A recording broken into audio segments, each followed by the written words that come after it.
හොඳයි මම දැන් එහෙනම් අර වර්තනාංකයි සත්‍ය ගැඹුරවල් දෘශ්‍ය ගැඹුරවල් අතර එහෙම නැත්නම් දුරවල් අතර ප්‍රතිබිම්බය සහ වස්තුව නිර්මාණය වෙන මේ දුරවල් අතර මම සම්බන්ධතාවයක් ගොඩනගනවායි කියලා කිව්වා. හරිද? දැන් එහෙනම් ඒකට අවශ්‍ය කරන රූප සටහන මම ඇඳගත්තා. දැන් මේකට අවශ්‍ය කරනවා තවත් සටහන් කීපයක්. ඒ තමයි දැන් මේ මාධ්‍ය දෙක වෙන් කරන පෘෂ්ඨයේ ඉඳලා අපි කිව්වා ප්‍රතිබිම්බයට තියෙන දුර එහෙම නැත්නම් ගැඹුරට අපි කියනවා කියලා දෘශ්‍ය ගැඹුර. එහෙනම් පැත්තකින් ඕනනම් ලියා ගන්න පුළුවන් v කියන්නේ දෘශ්‍ය ගැඹුර. හරිද? ඒ වගේම අපි කිව්වා තව දෙයක්. මොකක්ද? මේ වස්තුවට මේ මාධ්‍ය දෙක වෙන් කරන පෘෂ්ඨයේ ඉඳලා වස්තුවට තියෙන දුරට අපි කියන්නේ සත්‍ය ගැඹුර කියලා. හරිද? දැන් මම මේ වෙලාවේදී ඔබට දකින්න රූප සටහන පැහැදිලි ලෙසම මේ කිරණ සටහන ගත්තොත් හොඳටම තේරෙනවා මම මේ වෙලාවේදී අරගෙන තියෙන්නේ මේක ඇවිල්ලා ගහනතර මාධ්‍යයක්. හරිද? මේක ඇවිල්ලා විරල මාධ්‍යයක් කියලා තේරෙනවා මේ අභිලම්බෙන් ඉවතට වර්තන වෙලා යන විදිය දැක්කහම. එහෙනම් ගහනතර මාධ්‍ය වර්තනාංකය මං ගන්නම් n1, විරල මාධ්‍ය වර්තනාංකය මං ගන්නම් n2 කියලා. හරිද? දැන් එහෙනම් ඔන්න වර්තනාංක ටිකත් අරගෙන මම දැන් පොඩි වැඩක් කරන්න යනවා. මේක ජ්‍යාමිතිකව වෙන වැඩක්. හරිද? දැන් මේ කිරණ ඇහැට නෙන්නේ. නැහැකුත් මං ඇඳ ගන්නම්කෝ. හරි. දැන් එතකොට ඔබට මෙතන පේනවා පැහැදිලි ලෙසම මෙන්න මේ ලක්ෂය මං A කියලා ගත්තොත් ඒ ලක්ෂයේදී ඔබට හොඳටම තේරෙනවා නේද මොනවද වෙලා තියෙන්නේ? වර්තනයට ලක් වෙලා තියෙනවා පැහැදිලි ලෙසම. ඒ කියන්නේ අපිට ඒ ලක්ෂයේදී ස්නේල් නියමයේ දාන්න පුළුවන්. මේ ලක්ෂයත් මම ඕනනම් ගන්න ඒක B කියලා. මට එතකොට ටිකක් සටහන් කරගන්න ලේසියි. හරිද? ප්‍රතිබිම්බයේ තියෙන තැන I කියලා ගත්තා. මේක O වස්තුව තියෙන තැන O. හරි. මට එතකොට පොඩ්ඩක් ජ්‍යාමිතිකව සටහන් කරගන්න ලේසි ත්‍රිකෝණ එහෙම නම් කරගන්නකොට. හොඳයි දැන් එහෙනම් අපිට පැහැදිලි ලෙසම පුළුවන් ඒ ලක්ෂයේදී සිදුවන වර්තනයට. හරිද? ඒ ලක්ෂයේදී වර්තනයට මට ස්නේල් නියමයේ දාන්න පුළුවන්. මොකක්ද ස්නේල් නියමය? n1 වතාවක් sin i සමානයි n2 වතාවක් sin r කියලා ගන්න පුළුවන්. n2 වතාවක් sin r. මේකනේ ස්නේල් නියමය කියලා කියන්නේ. හරිද? දැන් මට පුළුවන් ද තවත් මේ සම්බන්ධව මොන හරි දේවල් ටිකක් ගොඩනගන්න. මම මේකේ වර්තනාංක එක පැත්තකට ගන්නම් n1 බෙදීම n2. ඕම ගත්තොත් දැන් මෙතන එනවා sin r බෙදීම sin i. ඔන්න ඔහම නිකන් සම්බන්ධතාවයක් ගොඩනගන්න පුළුවන්. ඒක නිකන් මම ගත්තේ. හරිද? දැන් එතකොට මම මේකේ තව ටිකක් අධ්‍යයනය කරලා බැලුවොත් එහෙම හොඳට තේරුම් ගන්න මෙතනදී ඔබ දකින්න මේ i මේ තියෙන සිරස් රේඛාවක්. මේකත් සිරස් රේඛාවක්. එහෙනම් සිරස් රේඛාවක් මේ විදිහට මෙහෙම ඡේදනය වෙලා තියෙනකොට මෙතන තියෙන අයිම නේද මෙතනක් තියෙන්න ඕනේ. අපි ඒකට කියනවා මං හිතන්නේ අපි මතකයේ හැටියට කියන්නේ ඒකාන්තර කෝණ කියලා කියන්නේ නේ. මේකත් අයි නම් මේකත් අයි. ඒ වගේම ඔබට තේරුම් ගන්නට පුළුවන් නේද මෙතන r තියනවා කියලා කියන්නේ මේ සමාන්තර රේඛා දෙකක් ඒක යම්කිසි රේඛාවකින් මෙහෙම ඡේදනය කරනකොට මේ ඇති වෙන කෝණ දෙකට අපි කියන්නේ මං හිතන්නේ අනුරූප කෝණ කියලා. හරිද? ඒකාන්තර කෝණය අනුරූප කෝණය කියන සංසිද්ධිය යටතේ මට දැන් පුළුවන් වෙලා තියෙනවා මේ වෙලාවේදී right මේ වෙලාවේදී මට මෙහෙම කෝණ අතර සම්බන්ධතාවය පොඩ්ඩක් ගොඩනගා ගන්න පුළුවන් වුණා. හරිද?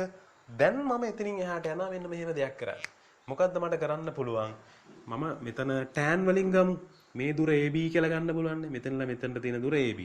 මම මෙතනින් tan i ව ලිව්වොත් tan i කියලා කියන්නේ අපි දන්නවා සම්මුඛ පාදයේ බෙදීම අපි ලියනවා බද්ධ පාදය කියලා නේ. සමාවෙන්න. ඔව් බද්ධ පාදේ. සම්මුඛ පාදයේ බෙදීම බද්ධ පාදේ. ඒතර බද්ධ පාදයෙන් මෙතනලා මෙතනට තියෙන දුර.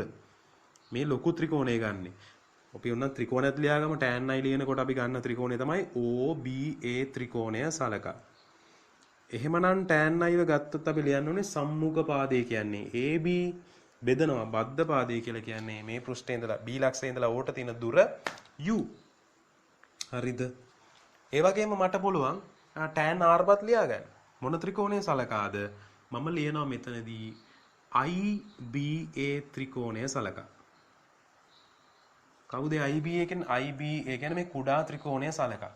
ඒ වෙලාවේදී මම tan r ලිව්වොත් මට ඒ වෙලාවේදී ඉන්නේ AB බෙදීම right මෙතන ඉඳලා B ලක්ෂයේ ඉඳලා ඊට තියෙන දුර v කියලා එනවා. ඔන්න ඔහම සම්බන්ධතාව දෙකක් එනවා. දැන් ඔබ හොඳටම දන්නවා මම කලින් ඉඳන්ම කිව්වා මේ ඇසට මේ කිරණ ගමන් කළ මේ වර්ධන වෙලා එනකොට මම මේ ලොකුවට ඇඳට මේ කෝණ ඊ타මත්ම කුඩායි කියලා. ගණිතයේදී අපි ඉගෙන ගන්නවා කෝණ ඊ타මත්ම කුඩා වෙනකොට ත්‍රිකෝණමිතික අනුපාත වලින් ලැබෙන අගයන් එකිනෙකට සමානයයි සලකන්නට පුළුවන්. කිසි ගැටලුවක් නැහැ. ඒවල ලොකු වෙනසක් නැහැ.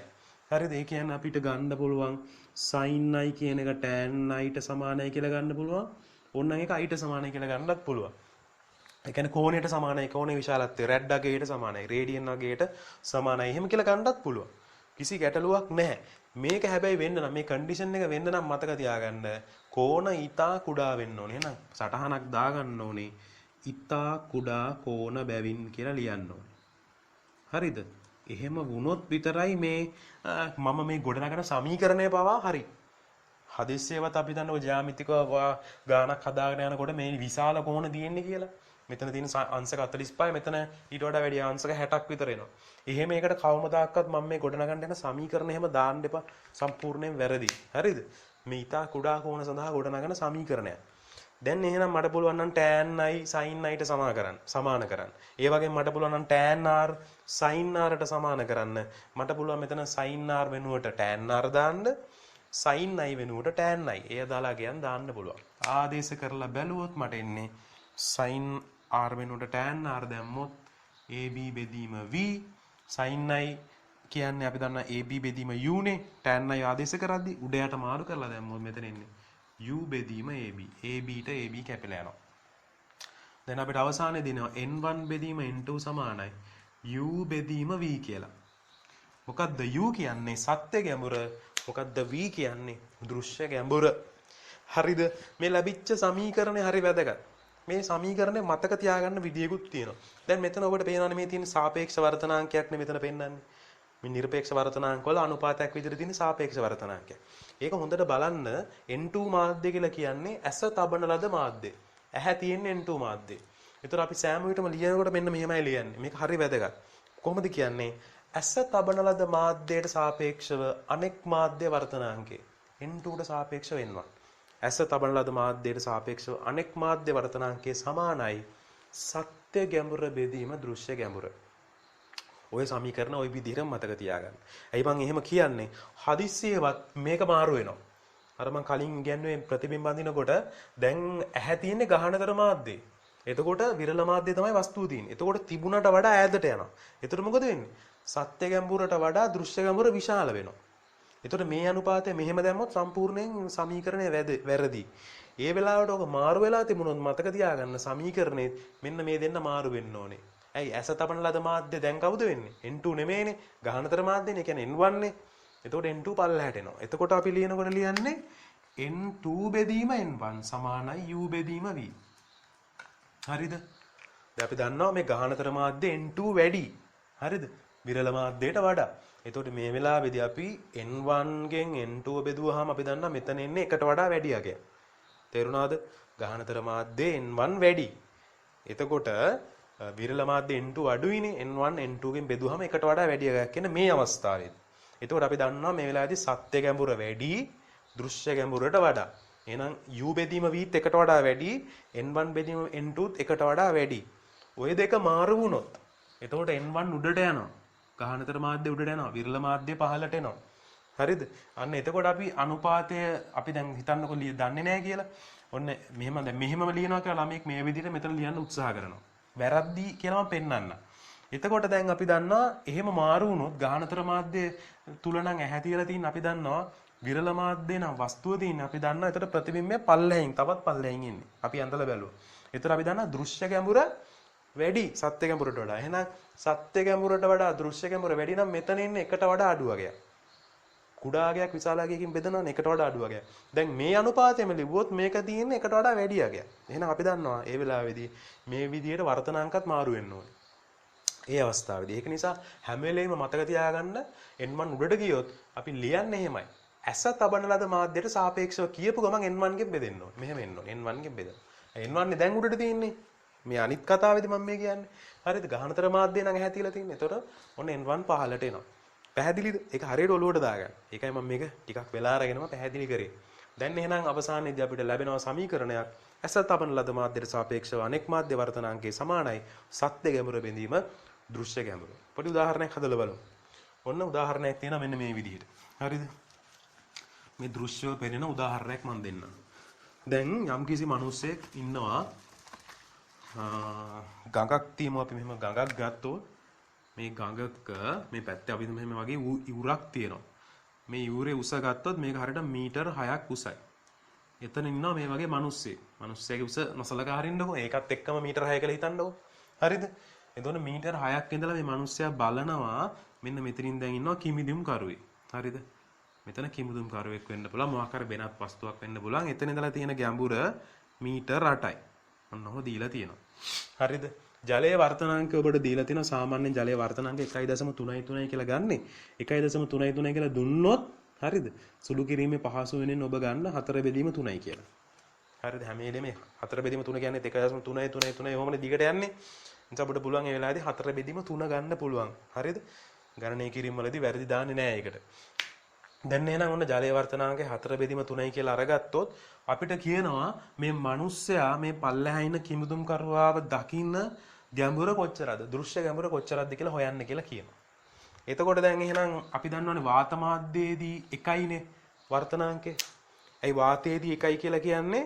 අපි රික්තයේදී ආලෝකයේ වේගය අපි කිව්වා 3 වැඩි කිරීම 18යි. රික්තයයි වාතයයි සර්ව සම හැසිරෙනවා කියලා ගන්නවා. ලොකු වෙනසක් වෙන්නේ නැහැ කියලා ගන්නවා. ඒකනේ එතකොට අපි රික්තයේදී එහෙම නැත්නම් වාතයේදී වර්තනාංකය හොයනකොට c බෙදීම c.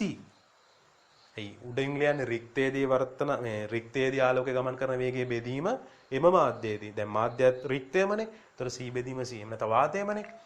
එතකොට 1යි කියලා තමයි එන්නේ. හරිද?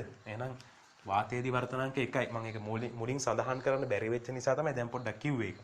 දැන් එහෙනම් වාතයේදී වර්තනාංකය 1යි නම් මේ වෙලාවේදී ජලයේ වර්තනාංකය 4 බෙදීම 3යි නම් අපි දැන් අර බොරුවට දැන් මෙතන ස්නේල් නියම දදා ඉන්නේ නැහැ. හරිද? ඉක්මනින් සමීකරණය දන්න නිසා ගාන හදාගෙන යනවා. මොකද්ද මම කරන්නේ? විරල මාධ්‍යයක ඉඳලා ගහනතර මාධ්‍යයක වස්තුවක් තියෙනකොට ඒ දෙස බලනවා. ගැඹුර හොයනවා. අපි දන්න මොකද වෙන්න ඕනේ? ඉහළට එසවිලා පේන්න ඕනේ. අපි දන්න එනම් ප්‍රතිබිම්බේ නිකන් මේ හරිය වගේ තමයි තියෙන්නේ. අපි ඒක හොයලා බලමු. මේක x කියලා ගමු ඕන්න. x කියලා ගත්තොත් එයාගේ දෘශ්‍ය ගැඹුර හොයන්න යන්නේ. කොහොමද හොයන්නේ අපි? ඇස තබන ලද මාධ්‍යයට සාපේක්ෂව අනෙක් මාධ්‍ය වර්තනාංකය. එහෙනම් 4 බෙදීම 3 බෙදීම 1යි. සමානයි දෘශ්‍ය සමාන සත්‍ය ගැඹුර බෙදීම දෘශ්‍ය ගැඹුර. සත්‍ය ගැඹුර 8යි මීටර. දෘශ්‍ය ගැඹුර x. ඔන්න x හොයන්න යන්නේ. මේක සුළු කරොත් 4 බෙදීම 3 සමානයි 8 බෙදීම x. ඔන්න දැන් සුළු කරා මෙතන 2යි එහෙනම් x සමානයි 6යි මීටර කියලා එනවා. පැහැදිලිද? දැන් එහෙනම් අපි ඇත්තටම මිනිස්සයා ඉන්නේ මේ කිමිදුම් කරුවා ඉන්නේ ජල පෘෂ්ඨයේ ඉඳලා මීටර 8ක් ගැඹුරින්. හැබැයි අපි දකින්නේ අපි උඩින් දකින්නකොට උඩින් බල්ලා දකින්නකොට මීටර 6ක් උඩට එස වෙලා තමයි පේන්නේ. සමාන මීටර 6ක් උඩට එස වෙලා නෙමෙයි. ජල පෘෂ්ඨයේ ඉඳලා මීටර 6ක් ගැඹුරින් තමයි අපි දකින්නේ. හරිද? එතන මීටර 2ක් ඉහළට එස වෙලා තමයි පේන්නේ. හරිද? 8ක් තිබිච්ච එක න දැන් 6ෙන් වෙන්නේ. මීටර 2ක් ඉහළට එස වෙනවා. දෘශ්‍ය විස්ථාපනය මීටර 2ක් වෙනවා. හරිද? කාරණාව එහෙමයි. එතකොට දැන් කාරණා පොඩම වෙනස් කරන්නද? වෙනස් කරොත් දැන් කිමුදුම් කරුවා මිනිස්සයාව දකින්නේ දැන් ඇත්තටම ඉන්නේ මිනිස්සයා මීටර 6ක් උසින්නේ. කිමුදුම් කරුවා මිනිස්සයාව දකින්නේ කොච්චර ගැඹුරකින්ද මේ ජල පෘෂ්ඨයේ ඉඳලා. ජල පෘෂ්ඨයේ ඉඳලා කොච්චර ගැඹුරකින්ද කියලා හොයන්න පුළුවන්. හරි දැන් මේ ගානේ මෙහෙමත් දුන්නොත් ඒකත් කල්පනා කරන්න ඕනේ. හරිද? දැන් මේ මිනිස්සයා මේ මම පළවෙනි ගානටම ගියොත් හරිද? පළවෙනි අවස්ථාවටම ගියොත් මේ මිනිස්සයා දකින්නවානේ කිමුදුම් කරුවාව. කොච්චර ගැඹුරකින්ද දකින්නේ? කියන්නේ මිනිස්සයාගේ මට්ටමේ ඉඳලා කොච්චර ගැඹුරකින්ද දකින්නේ කියලා හොයන්න කිව්වොත් මේ මිනිස්සයාගේ ඉඳලා ජල පෘෂ්ඨයට මීටර 6යි ජල පෘෂ්ඨයේ ඉඳලා මේ දෘශ්‍ය ගැඹුර ගත්තොත් ඒක ආවේ මීටර 6යිනේ. දෙකේම එකතුවක් එන්න ඕනේ. එතකොට 12 මීටර කියලා තමයි ඔය MCQ ගානක එහෙම આવුත් උත්තරේ දාන්න ඕනේ. හරිද? වැරදිලා 6යි කියන එහෙම දාන්න එපා. ඒ ගාන අහලා තියෙන විදිය අනුව හදාගෙන යන්න. දැන් මේකෙත් කියනවා නම් ඒ විදියට කිඹුදුම් කරුවා මිනිස්සයා දකින විදියට කොච්චර දුරකින් දකිනවද? කොච්චර ගැඹුරකින් දකිනවද කියලා හොයන්න කිව්වොත් අපි දන්නවානේ කිඹුදුම් කරුවා ඉඳලා ජල පෘෂ්ඨයේ මීටර 8යිනේ. එතන ඉඳලා ප්‍රතිබිම්බයට කොච්චර දුරද? ප්‍රතිබිම්බ අපි දන්නවා දැන් තියනටත් වඩා උඩින් තමයි තියෙන්නේ. හරිද? ඇයි අපි ගහනතර මාධ්‍යයකට දැන් ඇහැ තියෙන්නේ. විරල මාධ්‍ය නැනකොට අපි දන්නවා තව ටිකක් ඈතට ප්‍රතිබිම්බය යනවා. අන්න එහෙම හොයන්න කිව්වොත් අපි බලමු කොහොමද ඒකට දාන්නේ. එහෙනම් අපි ගමු ඒ දුර y කියලා. එතන ඉඳලා ප්‍රතිබිම්බය මේ වගේ තැනකින් තියෙන කියලා ගත්තොත් ඒ දුර y. හරිද? එහෙනම් ඒකට සටහනක් දාගන්න මෙහෙම. කොහොමද ඇස තබන ලද මාධ්‍ය. දැන් මේ ඇහැ තියෙන්නේ මෙතන. හරිද? ඇස තබන ලද මාධ්‍යයට සාපේක්ෂව අනෙක් මාධ්‍ය වර්තනාංකය. එහෙනම් 1 බෙදීම 4 බෙදීම 3යි. පැහැදිලිද? ඇස තබන ලද මාධ්‍යයට සාපේක්ෂව අනෙක් මාධ්‍ය වර්තනාංකය සමානයි. මොකද සත්‍ය ගැඹුර මීටර 6යි. දෘශ්‍ය ගැඹුර y. ඔන්න y හොයන්න යන්නේ. දෘශ්‍ය ගැඹුර. මේක සුළු කරොත් අපි දන්නා උඩට යනවා 3 බෙදීම 4ක්. 6 බෙදීම y. මෙතනින් සුළු කරොත් 2යි. එහෙනම් y සමානයි 8යි මීටර. ඒ කියන්නේ දැන් මේ වෙලාවේදී ඇත්තටම මේ පල්ලෙහා ඉඳලා බලනකොට මිනිස්සයා මේ ඉන්නේ මීටර 8ක් මේ ජල පෘෂ්ඨයේ ඉඳලා මීටර 8ක් උඩින්. ඇත්තටම 6යි. එනකොට 8ක් උඩින් තමයි අපිට පේන්නේ දෘශ්‍යව පේන්න පටන් ගන්න. ඒතර ඇත්තටම එහෙනම් කොච්චරක් ඈතින් පේනවද කියලා ගත්තොත් මේ මීටර 8යි මේ මීටර 8යි ගත්තොත් මීටර 16ක්. තවත් ටිකක් ඈතට ගිහිල්ලා තමයි පේන්නේ. හරිද? හොඳයි. ඒක තමයි එහෙනම් සාකච්ඡා කරන්න ඕනේ අපි මේ අපි ඉගෙනගත්තු සමීකරණයත් එක්ක. කතන්දරේ පැහැදිලිද? හොඳයි. දැන් මේ යටතේම අපි පරීක්ෂණ වලට යටත් වෙන. හරිද? ආලෝකය යටතේ අපි අධ්‍යයනය කරන පරීක්ෂණයක් තියෙනවා. මේ වීදුරු වල වර්තනාංක වෙනවා චලන් වික්ෂය භාවිතා කරලා. ඒ පරීක්ෂණය සම්පූර්ණ මම මේ channel එක ඇතුළේදී ඔයගොල්ලෝ එක්ක සාකච්ඡා කරලා තියෙනවා. මම මේ වීඩියෝ එකේම link එක මම දාන්නම් comment section එකේ හරි නැත්නම් description මේ විස්තර කරන section එකේ මම දාලා තියන්නම්. හරිද? එතකොට ඔබට පුළුවන් මේ link එකට ගිහිල්ලත් බලන්න පුළුවන් මේ පරීක්ෂණය. දැන් මම උත්සාහ කරනවා මෙතනින් එහාට යන්න. මෙන්න පරීක්ෂණය බලලා ඒ පිළිබඳ අවබෝධයක් ගන්න. හරිද? දැන් මම යනවා මේ මෙතනදිත් සාකච්ඡා කරා මේ දෘශ්‍ය විස්ථාපනය පිළිබඳව පොඩි සාකච්ඡාවක් කරා. ඒ කියන්නේ වස්තුව තියෙන ප්‍රමාණයෙන් දෘශ්‍ය අපි කියනවානේ වස්තුව දැන් ප්‍රතිබිම්බය හැදෙන තැන තියෙනවානේ. වස්තුවයි ප්‍රතිබිම්බය අතර පරතරය. එහෙම නැත්නම් අපි කියන වස්තුව කොච්චර ප්‍රමාණයක් ප්‍රතිබිම්බය දක්වා යනකොට එසවිලද? පිහිටුම වෙනස් කරන එකද? අපි පිහිටුම වෙනස් කරගන්න දුරට අපි කියනවා දෘශ්‍ය විස්ථාපනය කියලා. එතන අපිට ඕන වෙනවා මේ දෘශ්‍ය විස්ථාපනයටත් සමීකරණයක්. මේ දෘශ්‍ය විස්ථාපනයේ සමීකරණය හොයාගන්න තමයි ඊළඟට උත්සාහ කරන්නේ. හරිද? එහෙනම් අපි යමුද දෘශ්‍ය විස්ථාපනයේ සමීකරණයක් පොඩ්ඩක් හොයාගන්න. දැන් මම මේ විදිහට ගන්නවා පොඩි වීදුරු කුට්ටියක්. හරිද? මෙහෙම වීදුරු කුට්ටියක් අරගෙන මෙන්න මේ විදිහට මම වස්තුවක් මෙහෙම පල්ලෙහින් තියලා දෙනවා වීදුරු කුට්ටිය පහලින්. වීදුරු කුට්ටිය ඝනකම මම ඔබට දෙන්නම් T කියලා. මේ තියෙන වීදුරු කුට්ටිය ඝනකම. එතකොට මෙයාගේ කිරණ ගමන් කරන විදිහ ගත්තොත් වීදුරු කුට්ටිය තුලින් නැද්ද අපි ඇහැ තියෙන්නේ මෙතන කියලා හිතමුකෝ. දැන් ඔන්න මේ කිරණ ගමන් කරන්නේ මෙන්න මේ විදිහට. අභිලම්බ යන එක්කෙනා කිසිම කරදරයක් නැතුව ඔන්න ඔහම යනවා. හරිද? අනිත් එක්කෙනා කොහමද යන්නේ? ආනතව යන එක්කෙනා අපි දන්නා මේ විදිහට වර්තනයට ලක් වෙනවා.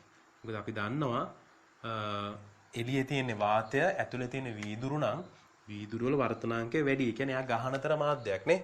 මෙයා ගහනතර මාධ්‍යයක්. එතකොට වීදුරු වල වර්තනාංකය මම ගන්නම් N1 කියලා. හරිද? වාත මාධ්‍යයේදී මම ගන්නම් N2 කියලා. මේක වාතය. හරිද? වාතය අපිට වාතය සමාන N2 සමාන 1 කියලා තමයි ගන්නෙ. නමුත් ප්‍රශ්නයක් නෑ අද වෙනත් මාධ්‍යයක් විදිහට නිකන් අරගෙන ගමු ප්‍රකාශනය කරන්න බගලා N2ට එක ආදේශ කරමු අන්තිමට. ඒක ප්‍රශ්නයක් නෑනේ. ඔන්න වීදුරු වල වර්තනාංකය 1 N1 කියලා ගන්නවා. දැන් මේ වෙලාවේදී අපි ආයෙ මොකද කරන්නේ? ඉස්සලා මේව නම් කරගමු. මේක වස්තුව. හරිද? මේ ඔබ දකින්නේ ප්‍රතිබිම්බය. හරිද? ওই ප්‍රතිබිම්බය මේ දකින්නේ මේ ඔබ දකින්නේ. එතකොට දැන් මේකෙදි මොකක්ද මම හොයන්න ඕනේ? හොයන්නට ඕනේ මේ වස්තුවත් ප්‍රතිබිම්බයත් අතර සිදුවෙච්ච මේ දෘශ්‍යව සිදුවෙච්ච විස්ථාපනය. සිම්පල් ඩීව තමයි හොයාගන්න ඕනේ. වස්තුව මෙතන තිබ්බා දැන් ඔන්න ප්‍රතිබිම්බය මෙතන තියෙනවා. කොච්චරක් ඉහළට එස වුණාද? කලින් මම හෙව්වේ මොකද්ද? මාධ්‍ය දෙක වෙන් කරන පෘෂ්ඨයෙන් ඉඳලා තියෙන ගැඹුරත් එක්ක සම්බන්ධතාවයක් නෙවෙයි. එහෙම එකක් නේ කරේ. දැන් කොණ්ඩ මේක හොයන්න මේ D හොයන්න ඕන දැන් ස්නේල් නියමය දාගෙන සයින් කෝණ හොයාගෙන ඒක ඉතා කුඩා කෝණ කියලා tan වලට කන්වර්ට් කරගෙන එහෙම යන්න පුළුවන්. හැබැයි එච්චර දුර යන්න ඕනේ නැහැ. මොකද අපි දැන් කලින් එහෙම ඔප්පු කරගෙන සත්‍ය කැමර දෘශ්‍ය කැමර කියලා පොඩි දෙයක් ඔප්පු කරානේ.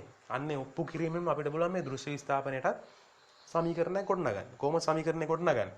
අපි දන්නවා මේ විදිහටම ගියොත් කල්පනා කරලා ලියමු. මොකද ඇස තබන ලද මාධ්‍යයට සාපේක්ෂව අනෙක් මාධ්‍ය වර්තනාංකය.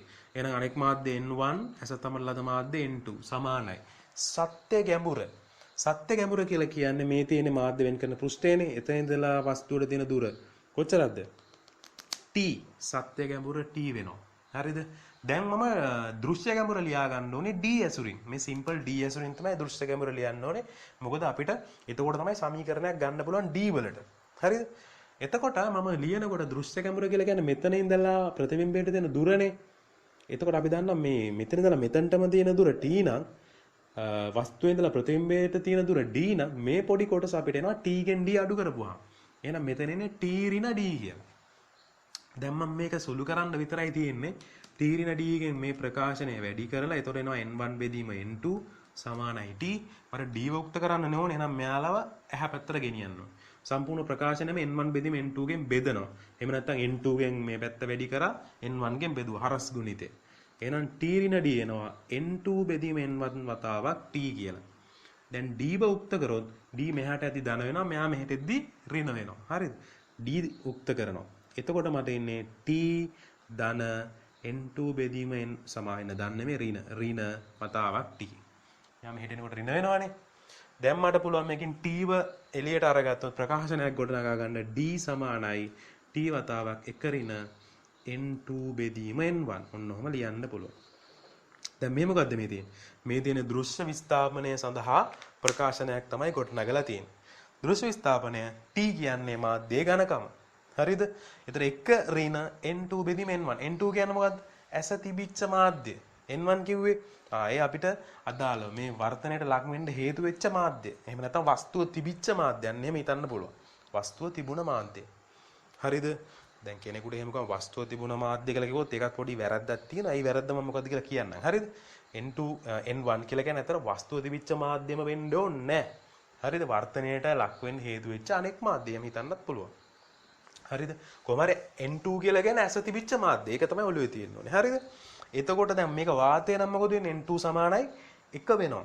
හරිද? සමහර ගණනය කිරීම වලදී මේක මේ ප්‍රකාශනය ගොඩක් වෙලාට දෙනවා මෙන්න මෙහෙම.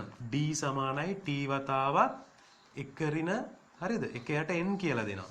එතකොට තේරුම් ගන්න ඕනේ මේ ඇහැ තියලා තියෙන වාත මාධ්‍ය කියන එක. වෙනත් මාධ්‍යයක නේ ගොඩක් වෙලාට අපි ඇහැ තියෙන වාත මාධ්‍යනේ. ඉතින් ඒක නිසා සමහරවිට මේ සමීකරණය පාවිච්චි කරන් යනවා ගොඩක් වෙලාවට. හැබැයි ඔරිජිනල් සමීකරණය මේක කියන එක මතක තියෙන්න ඕනේ. n2 කියලා කියන්නේ ඇහැ තියෙන මාධ්‍ය කියලාත් මතක තියාගන්න. එච්චරයි. හරිද? දැන් මෙහෙම දෙයක් තියෙනවා. මේක තමයි අපිට සිලබස් එකේ උගන්වන සමීකරණය. හැබැයි ඉතින් එහෙම ඉගන්වයි කියලා අපිට තව මෙතනින් අතාරින්න බෑනේ. අපි හිතමු මේකේ අනිත් පැත්ත වුණා කියලා. දැන් මොකද වෙන්නේ? දැන් ඇහැ තියලා තියෙන්නේ දැන් මේක නම් හැටියට වස්තුව හරි එහෙම නැත්නම් අනිත් ඉදිරියටම ඇහැ තියලා තියෙන විරල මාධ්‍යයනේ. හරිද? අනෙක් මාධ්‍යයක ගත්තොත් ඒක විරලයි. එතකොටනේ කිරණ සටහන මෙහෙම ගිහිල්ලා දෘශ්‍ය විස්ථාපනය මේ දැන් ඉහළට එසවිලා තියෙන්නේ. ඔගේ අනිත් පැත්ත වුණා නම් මොකද වෙන්නේ? දෘශ්‍ය විස්ථාපනය ඉහළට එස වෙන්නේ නැහැ නේ පහළටනේ යන්නේ. අනිත් පැත්ත වුණා කියලා කියන්නේ ඇහැ තියෙන්නේ ගහනතර මාධ්‍යයක නම් මොකද වෙන්නේ? කිරණ සටහන මෙහෙම නෙමෙයි යන්නේ. අපි දන්නවා එතකොට ප්‍රතිබිම්බය පහළට යනවා. තව ටිකක් ඈතට යනවා මාධ්‍ය වෙන් කරන පෘෂ්ඨයේ. හරිද? එහෙමනම් අපි ඒ වෙලාවට මේ සමීකරණයට මොනව වෙනවද? සමීකරණේ මොන වගේ එනවද කියන කාරණා පොඩ්ඩක් තේරුම් ගන්නට ඕනේ. ඉතින් අපි ඒක හදලා බලමු. හරිද? ඒකටත් අපි පොඩි සටහනක් දාගමු. හරිද? අපි අධ්‍යයනය කිරීම කියන්නේ කටපාඩමින් නෙමෙයි මේ කිසිම දෙයක් අපි මතක තියාගන්න. හරි එහෙම නැත්නම් තේරුම් ගන්න හරි ඕනේ. හරිද? දැන් මේ වෙලාවේදී මම මෙහෙම සටහන් කරගන්නවා. අර විදියටම වීදුරු කුට්ටියක් ගන්න. වීදුරු කියන්න බෑ දැන් මේ වෙලාවේදී. හරිද? අපි කොහොම හරි කියන්නේ ඇස තබන ලද මාධ්‍යයට සාපේක්ෂව ගත්තොත් මේක විරල මාධ්‍යයක්. හරිද? දැන් ඔන්න විරල මාධ්‍යයක් තියලා තියෙන්නේ ඇහැ තියෙන්නේ මේ වෙලාවේදී. ගාහනතර මාධ්‍යයක. ඒක මතක තියාගන්න. ගාහනතර මාධ්‍යයක්. අපි ඒක ගමු දැන් n2 කියලානේ කලින් ගත්තේ මම. ඒ විදිහටම තියාගමුකෝ ප්‍රශ්නයක් නැහැ. හරිද? කලින් මාධ්‍ය නැත්නම් මාධ්‍ය දෙක මාරු කරනවා මෙතන n1 නේ. ගාහනතර මාධ්‍ය n1 කියලා කලින් ගත්තේනේ. ඒක දැන් මාරු වුණා. උඩට යනකොට n1 වෙනවා. දැන් ඔන්න විරල මාධ්‍ය n2. එහෙම ගමු. ඒ වෙලාවේදී දැන් ඔන්න පොඩ්ඩක් චෙක් කරලා බැලුවොත් දැන් වස්තුව තියෙන්නේ මෙතනනේ. ඔන්න කිරණ සටහන එන්න ඕනේ. මේ කිරණය වෙනසක් නැතුව ওই විදිහට යනවා. හරිද? ඔන්න ඔහම යනවා. right. ඒ ඉවරදී වැඳ ගන්න තරමට ලේසි අපිට. හරිද? දැන් එතකොට මේ කිරණය කොහොමද යන්නේ? අපි දන්නවා. හරිද? මේක තව ටිකක් ආනත වැඳගමු. right. අපි දන්නවා මේක මේම යන්න තිබිච්ච කිරණේ දැන් පොඩ්ඩක් ආනත වෙලා තමයි නොහොන්න ඔහම තමයි යන්නේ. දැන් එතකොට මේ දෙන්න එකතු වෙන්න අපි දන්නවනේ කොහෙදීද? මෙන්න මේ විදියට මේ වගේ තැනකදී එකතු වෙයි. මේ තියෙන මොකද්ද? ප්‍රතිබිම්බය. මේ තියෙන මොකද්ද? වස්තුව. හරිද? මේවා ටිකක් ඇද වෙලා ඉතින් ඕගලන්ට පේන්න පුළුවන්. හරියට තියද්දි අඩ රූල් එහෙම තියලා ඇඳලා ගන්න. හරිද? කාරණාව පැහැදිලි වෙනවා කියලා මං හිතනවා. හරිද? දැන් මම පොඩ්ඩක් ඇදයි ඉතින් නේ. බලන්නකොට කෙලින් ඇඳලා ගන්න ඕනේ ආ. right. හොඳයි. කොහොමද දැන් එන්නේ දැන් කාරණාව? දැන් මට ඕනේ මේකයි. මට ඕනේ මේකට අදාළව කොහොමද ගොඩනගන්නේ? මේ දෘශ්‍ය විස්ථාපන හොයන්න ඕනේ. මොන දෘශ්‍ය විස්ථාපනයද? මේකනේ වස්තුව. මේකනේ ප්‍රතිබිම්බය. මට ඕනේ මේ d ව හොයාගන්න. දැන් මේ වෙලාවේ d ව. හරි අපි ගොඩනගමු කිසි ප්‍රශ්නයක් නැහැ. අපිට තියෙනවානේ ඔක්කොම දත්ත ටික. මොකද්ද? ඇස තබන ලද මාධ්‍යයට සාපේක්ෂව අනෙක් මාධ්‍ය වර්තනාංකයේ සමානයි සත්‍ය ගැඹුර වෙදීම දුෂ්‍ය ගැඹුර. ඕක තමයි අපේ ටූල් එක. අපි පාවිච්චි කරන මේ වෙලාවේදී උපකරණය වෙන්නේ. හරිද? හරි. එහෙනම් දැන් මේ වෙලාවේදී ඇස තබන ලද මාධ්‍යයට සාපේක්ෂව අනෙක් මාධ්‍ය වර්තනාංක කියන්නේ n2 බෙදීම n1. හරිනේ? n2 බෙදීම n1 සමානයි. මොකද්ද? සත්‍ය ගැඹුර බෙදීම දුෂ්‍ය ගැඹුර. සත්‍ය ගැඹුර කියන්නේ මොකද්ද? t. මේ වෙලාව වෙනසක් නැහැ මේ t ම තමයි. t බෙදීම මොකද්ද වෙන්නේ ඊට පස්සේ? දෘශ්‍ය ගැඹුර. දෘශ්‍ය ගැඹුර කියලා කියන්නේ මාධ්‍ය වෙන්න කෙන පෘෂ්ඨයේ ඉඳලා මේ ප්‍රතිබිම්බයට තියෙන දුර. ඒ කියන්නේ t ධන සිම්පල් d. දෘශ්‍ය විස්ථාපනයත් එකතු වෙනවා එතනදී නේ. දෘශ්‍ය ගැඹුරට. ඔන්න එහෙනම් t ධන d කියලා යන්නේ. දැන් කලින් ආවේ t ඍණ d කියලා. ඔබට මතක නැහැ. මේ වෙලාවේදී එකතු වෙලා එන්නේ. දැන් මම මේක මෙහෙම කෙලින්ම හරස් කුණිතේ දාලා වැඩි කරගත්තොත් අපි දන්නවා මට ඕනේ d වුක්ත කරගන්නනේ. එහෙනම් මේ n1 මෙහෙටයි n2 මෙහෙටයි හරස් කුණිතේ දාලා හදාගත්තොත් n1 බෙදීම n2 වතාවක් t සමානයි t ධන d. දැන් d වුක්ත කරොත් මෙයා මෙහාට යනවා. ඒතකොට t ව කෙලින්ම පොදු හරය විදිහට එළියට ගත්තොත් එන්නේ මෙන්න මෙහෙම එකක්. දැන් තේරෙනවද ඔයගොල්ලන්ට? මෙන්න මෙහෙම එකක් නේද එන්නේ. රයිට්. දැන් අපි දන්නවා n1 කියලා කියන්නේ ගහනතර මාධ්‍යය. එතකොට n2ට වඩා එයා වැඩි. එහෙනම් ලොකු විශාලත්වයකින් මෙයා බෙදනකොට අපි එන්නේ එකට වඩා වැඩි යගයක්. එකට වඩා වැඩි යගයකින් එක අඩු වෙනකොට අපිට එන්නේ මොනවා වෙලා දෙන්නේ? අපිට එන්නේ එතකොට යම්කිසි විශාලත්වයක් අඩු වෙලා. ඒ කියන්නේ මෙතන අපි 1.5 වගේ එනවා කියලා මේක සුළු කරගත්තොත් 1.5 එකක් අඩු නම් 0.5ක් එන්නේ. එතකොට 0.5 වැඩි කිරීම t. එහෙමයි එන්නේ. හරිද? එතකොට අපිට පුළුවන් මේක සුළු කරලා ගාන හදාගෙන යන්න. දැන් කලින් ආපු සමීකරණේ මේ සමීකරණේ පොඩි වෙනසක් තියෙනවානේ. ඒක ආවේ එක ඍණ අපිට ආවේ n2 බෙදීම n1 කියලා. n2 බෙදීම n1. එක ඍණ n2 බෙදීම n1. හරිද? මේ වෙලාවේදී අපිට එන්නේ n1 බෙදීම n2. ඍණ 1යි. වැඩි වෙන ප්‍රකාශනය. හරිද? එතකොට මේක තේරුම් ගන්න එහෙනම් මේ අවස්ථා දෙකේදීම අපි අනිවාර්යෙන් මේ සම්බන්ධ කරලා ගණනය කිරීම සාකච්ඡා කරනවාමයි. හරිද? මම මේ වෙලාවේදී තියරි යන නිසා උදාහරණයකටවත් මම ලොකුවට ගණන් සාකච්ඡා කරන්න යන්නේ නැහැ. ඔබ තියරි එක හරියට ඔළුවට දාගන්න මේකට අදාළව උදාහරණ ගණනය කිරීම වලදී තේරුම් නැත්නම් ආයෙ තියරි එකට එන්න. හරිද? කිසි ප්‍රශ්නයක් නැහැ. මොකද ඔබට මේ වීඩියෝ එක හැමදාටම තියෙනවානේ. නැවත බලලා මේක තේරුම් අරගෙන ආයෙ උදාහරණේ බලන්නට පුළුවන්. හොඳයි. දැන් ඔය කාරණාව ඔහොමම තියෙනවා. දැන් සමීකරණ දෙක පැහැදිලි. හරිද?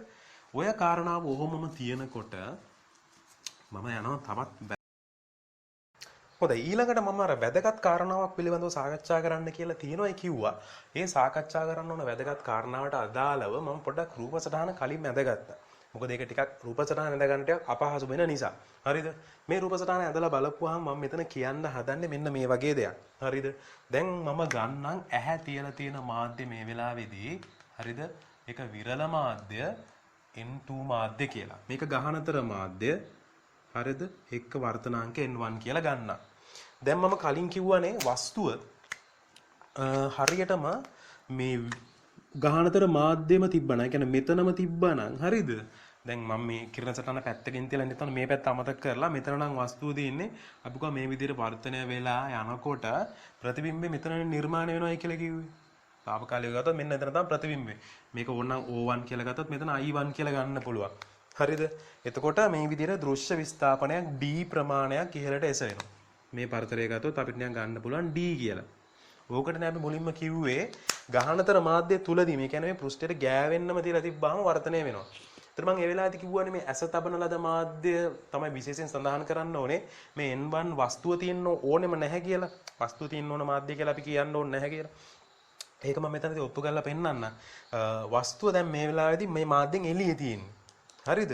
මාධ්‍යෙන් එළිය හැබැයි ඇහැ තියෙන මාධ්‍යෙම තමයි. වාතයේ මාධ්‍යෙම තමයි තියෙන්නේ. අන්න එහෙම තියෙනකොට බලන්න එහෙම වුණත් මේ වෙලාවේදී ඒ විදිහට වස්තු ඉවත තිබුණත් මේ n1 මාධ්‍යෙන් එළියේ තිබුණත් කිසි ප්‍රශ්නයක් නැහැ. දෘශ්‍ය විස්ථාපනයේ Dම තමයි.